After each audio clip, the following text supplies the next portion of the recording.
नमस्कार। सूचना प्रस्तुतिका लागि मात्रै होइन, सामाजिक उत्तरदायित्वका लागि पनि प्राइम स्टोरीमा तपाईलाई स्वागत छ। म प्रकाश चन्द्र दाहाल। दर्शकहरू, यही असार 6 गतेदेखि 8 गतेसम्म 3 दिन ब्राजिलको राजधानी रियो डी जेनेरियोमा दिगो विकास सम्बन्धी संयुक्त राष्ट्रसंघीय सम्मेलन रियो+20 मा सहभागी हुन नेपालको प्रतिनिधित्व गर्दै जम्बो टोली सहित कामचलाउ सरकारका प्रधानमन्त्री डाक्टर बाबुराम भट्टराई त्यसतर्फ प्रस्थान गरिसकेका छन्। दिगो विकास, पर्यावरण र अति कम विकसित राष्ट्रहरूको एजेन्डा नेपालको पनि एजेन्डा हो। यही एजेन्डामा विश्वको ध्यानाकर्षण गर्न प्रधानमन्त्री बाबुराम भट्टराई त्यसतर्फ लागेका हुन्।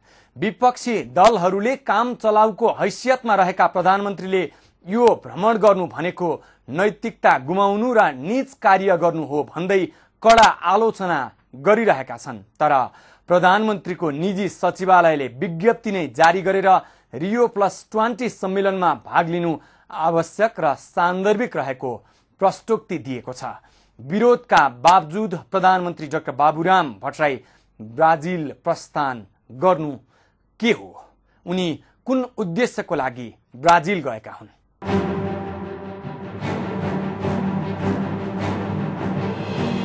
देशमा राजनैतिक संकट व्याप्त रहिरहेको र आफ्नै पार्टी 2 टुक्रा भएको समयमा प्रधानमन्त्री डाक्टर बाबुराम भट्टराई सोमबार दिगो विकास सम्बन्धी संयुक्त राष्ट्रसंघीय सम्मेलनमा भाग लिन रियो डी जेनेरियो गएका छन्।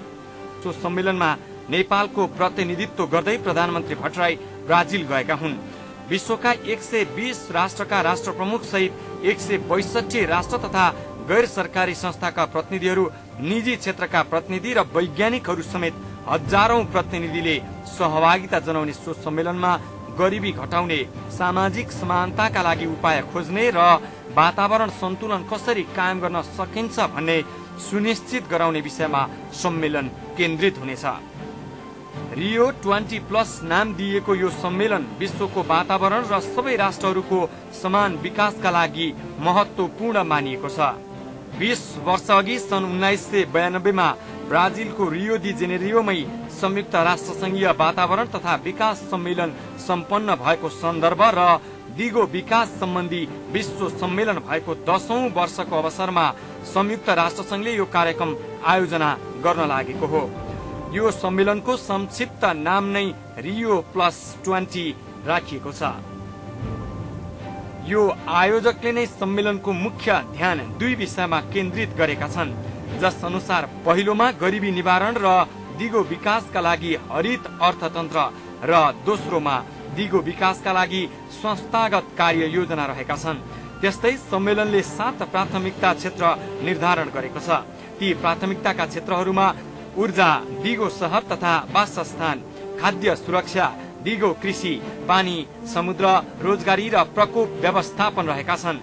दिगो विकासका लागि विश्वभरका सरकारवालाहरूले विशेष गरी वातावरण बिगार्ने राष्ट्रको ध्यानाकर्षण गर्नेछन्। सबै राष्ट्रका प्रमुखहरूलाई दिगो विकासका लागि प्रतिबद्ध हुन र सोही अनुसार आफ्ना विकासका कार्यक्रमहरू तय गर्न सम्मेलन केन्द्रित हुनेछ। दिगो विकास भनेको वातावरण नबिगारी गरिने आर्थिक विकास र सामाजिक उन्नति हो। वातावरण जोगाएर आर्थिक र सामाजिक विकास गर्न एक वा केही देश मात्रैको प्रयासमा सम्भव नहुने भएकाले विश्वभरका राष्ट्रहरूलाई सम्मेलनमा सहभागी गराइएको छ। तर नेपाल सहित अति कम विकसित राष्ट्रहरूको सो सम्मेलनमा उपस्थितिको मात्रै अपेक्षा गरिएको छ, किनभने विश्वको वातावरण बिगार्ने र अब वातावरण सन्तुलनका लागि भूमिका पनि तिनै विकसित राष्ट्रको हुनेछ जसले औद्योगिक विकास गरेका छन्। सम्मेलनमा भाग लिन प्रधानमन्त्री भट्टराई जम्बो टोली सहित ब्राजिल गएका छन्। प्रधानमन्त्रीका साथमा पत्नी हिसिला यमी, उप प्रधानमन्त्री नारायण काजी श्रेष्ठ, वातावरण मन्त्री केशवमान साक्य, योजना आयोगका उपाध्यक्ष दिपेन्द्र बहादुर छेत्री लगायतका छन्। त्यस्तै प्रधानमन्त्री कार्यालयका सचिव लीलामणि पौडेल, वातावरण सचिव कृष्ण ग्यावाली, परराष्ट्र सचिव दुर्गा प्रसाद भट्टराई, योजना आयोगका सचिव युवराज भूषाल र वन मन्त्रालयका सचिव नवीन कुमार घिमिरे, मन्त्रालयका सहसचिवहरू रामप्रसाद लम्साल, एक नारायण अर्याल र विश्वनाथ ओली भने शुक्रबार नै ब्राजिल प्रस्थान गरिसकेका छन्। यो जम्बो टोली ब्राजिल गइरहँदा प्रधानमन्त्री भट्टराईले भने विरोधको सामना गर्नु पर्यो। विपक्षी दलहरूले प्रधानमन्त्रीको यो भ्रमणलाई लाजमर्दो जग हँसाई भनेका छन्। अन्तर्राष्ट्रिय अभ्यासले पनि काम चलाउ प्रधानमन्त्रीले यस्तो विपक्षीले मात्रै होइन दुनियाँले समेत यो भ्रमणलाई अनैतिक मान्लान् भन्ने भयले प्रधानमन्त्रीको निजी सचिवालयले प्रेस नोट जारी गर्दै राष्ट्र संघका महासचिव वान की मुनको निमन्त्रणामा प्रधानमन्त्री ब्राजिल जान लाग्नु भएको उल्लेख गरिएको छ। अति कम विकसित 49 राष्ट्रहरूको नेतृत्व नेपालले लिएको र ती देशका एजेन्डाहरूलाई एकीकृत रूपमा विश्व सामु राख्नु पनि आवश्यक रहेको प्रधानमन्त्रीको निजी सचिवालयले जनाएको छ। आन्तरिक राजनीति, शान्ति र संविधान जस्ता विषयमा त असफल भएका प्रधानमन्त्री बाबुराम भट्टराई 49 राष्ट्रको समूहको नेता भएर कस्तो एजेन्डामा विश्व सामु राख्ने हुन् जिज्ञासाको विषय बनेको छ। हो दर्शकहरू, स्वदेशमै असफल भएर संवैधानिक रिक्तताको फाइदा उठाउँदै प्रधानमन्त्रीको कुर्सीमा विराजमान हुन पाइरहेका प्रधानमन्त्री रियो+20 जस्तो विश्व सम्मेलनमा सहभागी हुन जानु कति उचित, उनी त्यहाँ कति सफल होलान् त्यो हेर्न बाँकी छ। प्रधानमन्त्रीको पार्टी एकीकृत नेकपा माओवादी पनि 2वटा भएको औपचारिक घोषणा हुनै लागेको छ। आफ्नै घर भत्किरहेको समयमा प्रधानमन्त्री भने विश्वको वातावरण जोगाउने सम्मेलनमा सहभागी हुन ब्राजिल लागे। राष्ट्रपतिलाई आएको निम्तोमा प्रधानमन्त्री आफै ब्राजिल गएका हुन्। यस कारण पनि प्रधानमन्त्री भट्टराईको यस पटकको सहभागिता विवादमा मुछिएको छ। विवादित सहभागिता र विपक्षीको कटाक्षका विषयमा थप चर्चा गर्छौं, तर ब्रेकपछि।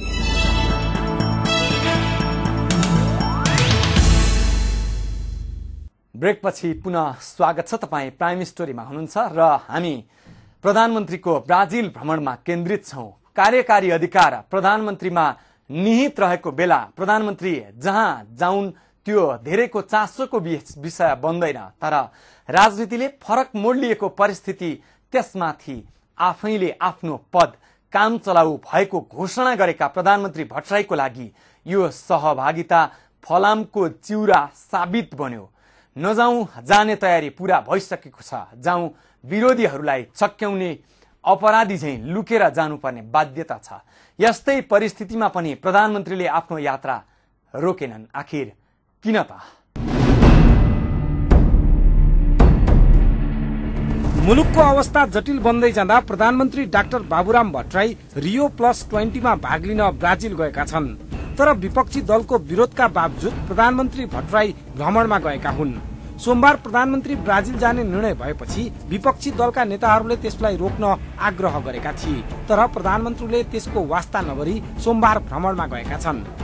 प्रधानमन्त्रीले ब्राजिलको भ्रमण गर्ने निर्णय भइरहँदा यता विभिन्न दलका नेताहरूले प्रधानमन्त्री ब्राजिल जानु जस्तो गैर जिम्मेवार काम अरू नहुने आरोप लगाइरहेका छन्।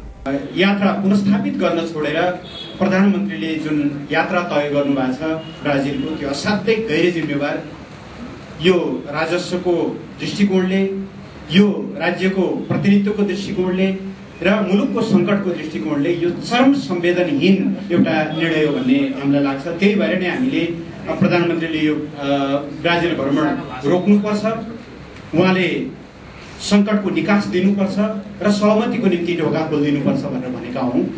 मधेसी जनअधिकार फोरम नेपालका अध्यक्ष उपेन्द्र यादवले प्रधानमन्त्रीले विदेश भ्रमण गर्ने समय नभएको बताएका थिए। प्रधानमन्त्री काम चलाउ भएकोले कुनै पनि औपचारिक भ्रमण गर्न नमिल्ने उनको तर्क थियो। अहिलेसम्म मैले सुने अनुसार एउटा पनि राष्ट्राध्यक्षको सरकार प्रमुखहरूको अपोइन्टमेन्ट चाहिँ छैन फिक्स। जहाँ आइहाल्यो गर्ला, तर त्यहाँ मर्यादा चाहिँ हुँदैन।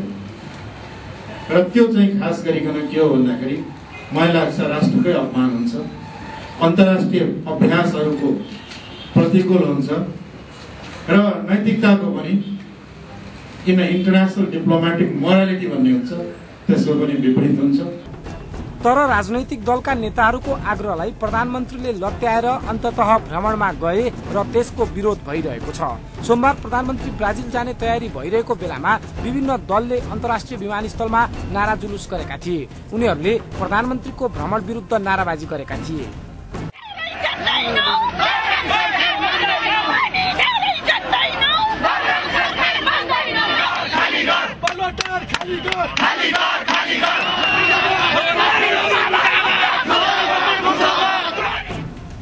प्रधानमन्त्रीको भ्रमणसँगै विमानस्थल पुगेका विपक्षी दलका कार्यकर्ताहरूले कालो झण्डा देखाएका थिए भने प्रहरीले विरोधमा हस्तक्षेप गरेको थियो।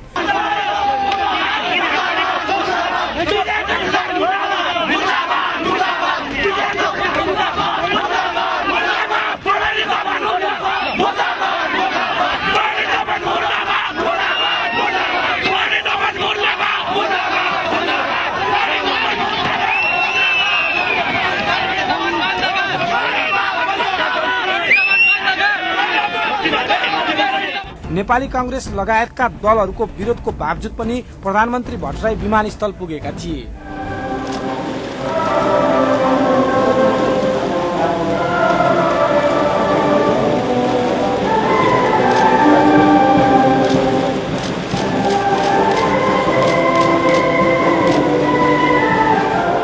प्रतिपक्षीको चर्को विरोधका बावजुद प्रधानमन्त्री डाक्टर बाबुराम भट्टराई सम्मेलनमा भाग लिन ब्राजिल उडेका छन्। कामचलाउ सरकारका प्रधानमन्त्रीको विदेश भ्रमण अनुचित, अनैतिक र लाजमर्दोको संज्ञा विपक्षीहरूले दिइरहेका छन्। कालो झण्डा देखाउन प्रदर्शनकारीहरू दिउँसो 1 बजेदेखि नै विमानस्थल बाहिर भेला हुन थालिसकेका थिए। प्रधानमन्त्रीको यात्रालाई सुरक्षित बनाउन उल्लेख्य संख्यामा सुरक्षाकर्मी परिचालन गरिएको थियो। यद्यपि प्रदर्शनकारीहरूले करिब 1.5 घण्टा नाराबाजी, कालो झण्डा प्रदर्शन र सड़क अवरुद्ध समेत गरे।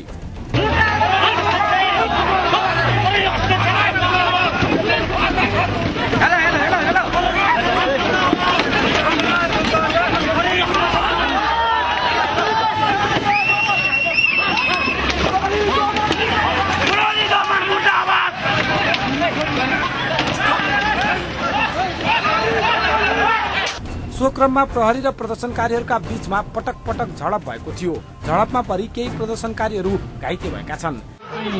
यो नेपाली जनताको मान्छे हो, हैन यस्तो गर्न पाइन्छ। प्रदर्शनकारीहरूलाई छक्क्याउँदै प्रधानमन्त्री भट्टराई फरक रूटबाट विमानस्थल प्रवेश गरेका थिए। 16 गते प्रहरी र प्रदर्शनकारी बीच ढुङ्गा हानाहान समेत भएको थियो।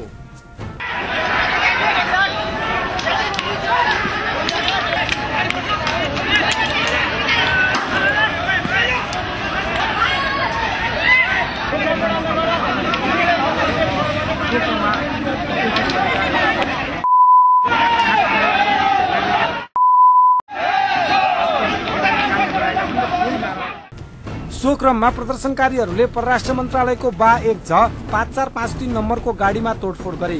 प्रधानमन्त्रीको राजीनामा माग गर्दै भ्रमणको विरोध गर्ने आन्दोलनकारी दलहरूको निर्णय भए पनि प्रदर्शनमा नेपाली कांग्रेस र केही साना दलका कार्यकर्ताहरू मात्रै उपस्थित देखिन्थे। विमानस्थलभित्रै प्रधानमन्त्रीलाई कालो झण्डा देखाउने नेभी संघका 5 जना कार्यकर्तालाई प्रहरीले नियन्त्रणमा लिएको छ। राष्ट्रका प्रधानमन्त्री विरोध खेप्न नसकेर लुकेर छक्क्याउँदै अर्कै बाटो हुँदै विश्व सम्मेलनमा भाग लिन जानुपर्ने यो कस्तो नियति। प्रधानमन्त्रीको यो नियति र दुर्दशामा अरू कोही जिम्मेवार नभएर स्वयं प्रधानमन्त्री नै जिम्मेवार छन्। यस बेला न सरकार पक्षीय न त विपक्षीहरूले नै देश र जनताका लागि भन्दा आफ्नो निहित स्वार्थ पूर्तिका लागि विरोध र संघर्ष गरिरहेका छन्। घटना र प्रसंगका सर्जक उनीहरू नै हुन् जो पर्दामा देखिएका छन्। ब्राजिलको रियो+20 सम्मेलनमा सहभागी हुन प्रधानमन्त्री भट्टराईको चान्चुने प्रयास थिएन। यसका लागि उनले के गरे विस्तृत विवरण देखाउँछौं तर ब्रेकपछि।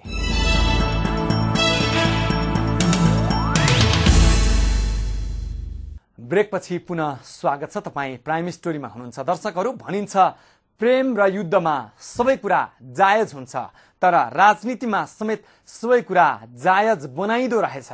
विदेश घुम्ने लालसाले प्रधानमन्त्री जस्तो पदमा बसेका व्यक्तिले केसम्म गर्न सक्दा रहेछन् भन्ने यस पटकको ब्राजिलमा हुन लागेको रियो+20 सम्मेलनका क्रममा नेपालमा देखियो। ब्राजिलकी राष्ट्रपतिले नेपालका राष्ट्रपतिलाई दिएको निम्तोलाई प्रधानमन्त्री बाबुराम भट्टराईले औचित्यहीन बनाइदिए। राष्ट्रपतिको कुनै पनि विदेश भ्रमणलाई जबसम्म मन्त्री परिषदले अनुमोदन गर्दैन तबसम्म त्यसले औपचारिकता पाउन सक्दैन। राष्ट्रपतिले अनुमोदनका लागि पठाएको पत्र प्रधानमन्त्री भट्टराईले अनुमोदन नै गरेनन् ताकि आफै राष्ट्रको नेतृत्व गरेर ब्राजिल जान मार्ग प्रशस्त होस् भने। नेपाली राजनीतिमा प्रधानमन्त्रीले राष्ट्रपति विरुद्ध गरेको यो पहिलो असहयोग हो जुन सम्भवतः लामो समयसम्म स्मरणीय रहिरहनेछ।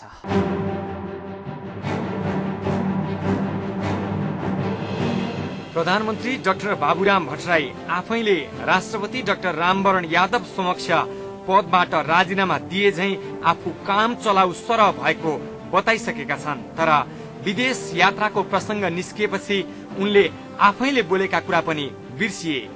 Rio+20 सम्मेलनमा कार्यकारी सरकार प्रमुख सहभागी हुने हो, तर उनी कार्यकारी प्रधानमन्त्रीको हैसियतमा ब्राजिल प्रस्थान गरेका छन्। काम चलाउ प्रधानमन्त्रीले दैनिक कार्य सम्पादन नगरी नहुने कामहरू मात्रै गर्नुपर्ने हो, तर उनी अहिले राष्ट्रकै प्रतिनिधित्व गर्दै ब्राजिल गएका छन्।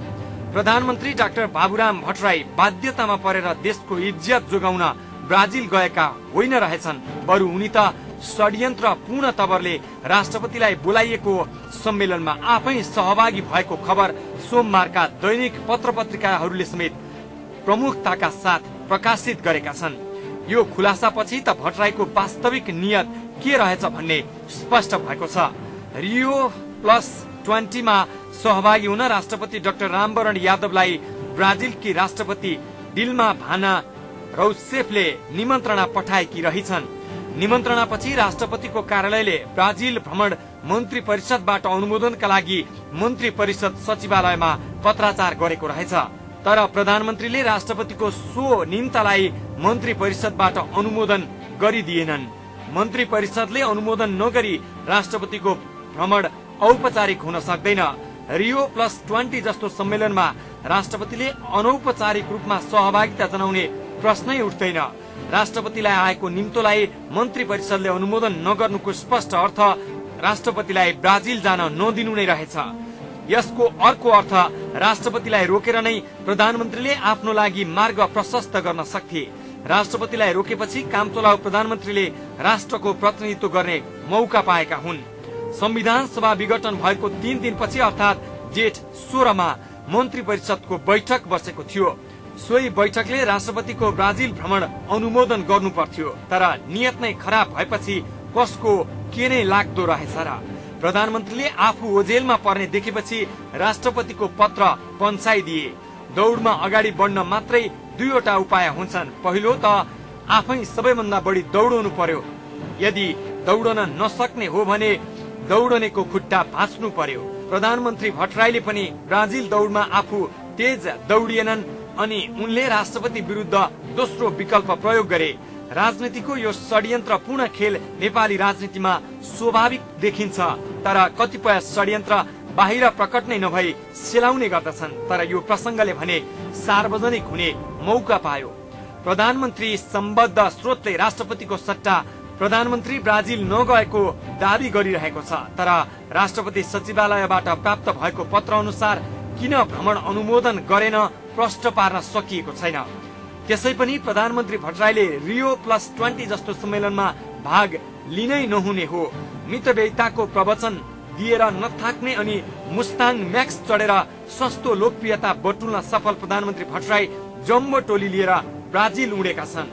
मितव्ययिताको कुरा गर्ने अनि कहिले सगरमाथा चढ्ने नाममा आफ्ना कार्यकर्ता र नेताका छोराछोरीलाई करोडौं रुपियाँ बाँड्ने, सत्ता जोगाउन जम्बो मन्त्रीमण्डल गठन गर्ने त कहिले विकासे संस्थामा ससुराली पक्षका आफन्त भर्ती गर्ने जस्ता कामले बाबुराम भट्टराईमाथि जनताको विश्वास पनि क्रमशः समाप्त हुँदै गयो।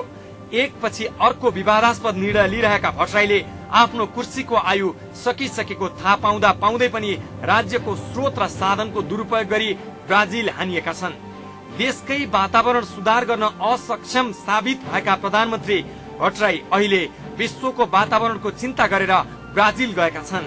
ब्राजिलमा सहभागिताका सम्बन्धमा प्रधानमन्त्री भट्टराईको व्यापक आलोचना र विरोध भइरहेको छ। प्रधानमन्त्रीमा जिम्मेवारी बोध र जवाफदेहिता भन्ने कुरा अलिकति पनि छ भने उनले भ्रमण समाप्त भएपछि नै आफ्नो सहभागिताको पुष्टि गर्न सक्नुपर्छ। अन्यथा यो सहभागिता राज्यको ढुकुटी ब्रह्म लुट गर्नु बाहेक अरू केही हुने छैन। प्रधानमन्त्रीले नै अवसरका लागि यो हदसम्मको कार्य गर्न सक्छन् भने अरूले किन नगरून्? प्रधानमन्त्रीय शासन प्रणालीमा प्रधानमन्त्रीको निर्णय नै अन्तिम र अकाट्य हुन्छ। यही अधिकारको भरपूर उपयोग गर्दै प्रधानमन्त्री भट्टराईले सामान्य मर्यादा समेत नराखी राष्ट्रपतिकै पत्र पन्छाइदिए। कार्यकारी अधिकार प्रधानमन्त्रीमै हुन्छ, तर डाक्टर बाबुराम भट्टराई त कार्यकारी नभएर काम चलाउको हैसियतमा मात्रै छन्। काम चलाउ परिस्थितिले उनलाई किनारा लगाइसकेको छ, तर महत्वाकांक्षा र लालसाले सबै बिर्सिएर रोमका शासक निरो बनिरहेका छन्। बाबुराम शक्ति र सम्पत्तिले मानिसलाई अन्धो बनाउँछ भन्ने कुरा प्रमाणित गरिदिएको छ, तर लामो सङ्घर्ष र बाङ्गो टिङ्गो बाटोबाट आएका हौं भन्ने माओवादी उपाध्यक्ष समेत रहेका प्रधानमन्त्री भट्टराईलाई समेत शक्तिको उन्माद र लालसाबाट मुक्त गर्न सकेन। दुबई कारागारमा मृत्युदण्डको सजाय पाएका दार्चुलाका अमर बहादुर बमलाई बचाउने हाम्रो अभियान अझै जारी छ। तपाईँ पनि यो अभियानमा सहभागी बन्न चाहनुहुन्छ भने केस्ट बैंकको खाता नम्बर 05033 मा आफ्नो सहयोग रकम जम्मा गर्न सक्नुहुनेछ। एउटा निर्दोष नेपाली युवालाई बचाउने हामी सबैको साझा कर्तव्य हो। सामाजिक उत्तरदायित्व सहितको पत्रकारितामा हामी निरन्तर समर्पित रहिरहन्छौं। प्राइम स्टोरी सम्बन्धी तपाईका कुनै पनि प्रतिक्रिया भए primesstory@himalaytv.com मा इमेल गर्न सक्नुहुनेछ। आजलाई प्राइम स्टोरीबाट बिदा हुन्छौं।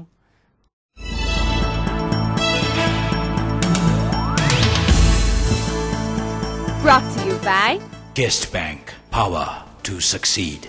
मात्र लक्ष्मी स्टीलले बन्नेछ सुरक्षित निर्माण। Real Fruit Power. Real Fruit Power contest जिन्दगी रमाउँछ, fruit पावरले जिताउँछ। Broadlink. Connect your way.